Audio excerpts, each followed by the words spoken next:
Ja. Smo se mi bavili ovo danas da vidimo. Evo tu imamo neke male nove bojile za fide ribolov. Hoćeš da probaš? Da. Ajmo da ručkamo, evo. Je lepo to? Da, baš je ukusno. Kako ukusno? Kao prava čokolada. Pa to i jeste prava čokolada. A šta je to, hoćeš da kažeš ljudima? Šta je baš to? Pa prava čokolada. A šta je to? Gde smo kupili to tako? Da su bombonice. Da, i gde smo ih kupili?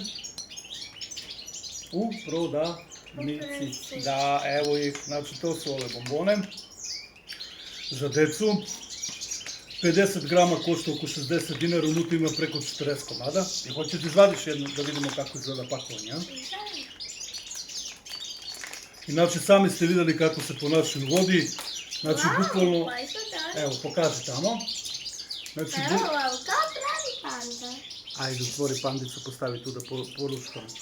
Znači, bukvalno aktivna je, pravi dole maglu, onda ima stub naviše, aktivna je jedno 15 minuta bez prestanka, nakon toga, eto, trebaš ovako sa zubima gledati. Bljak, evo, nisam pipnuo bombona, ajde sad izvadi. Znači, aktivna je, i što je najbitnije, verujem da ne bi spala minimum, ja sam par sati držao, 3-4 sata, evo. A u evo. pakovanju se dobiju po 2 bombonice. Da, pokaži, evo.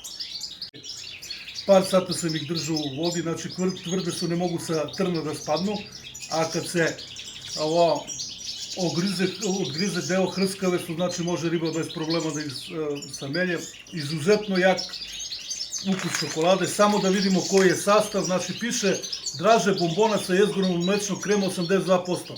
Znači imate čokoladu i 82% mleka, videli ste sami kako se ponaša, pa probajte. Ja ću sigurno da probam sledeće sezone. I eto, ako imate neki komentar vezano za ideju, eto, slobodno iskomentarišite ispod videa. Ajde, bistro.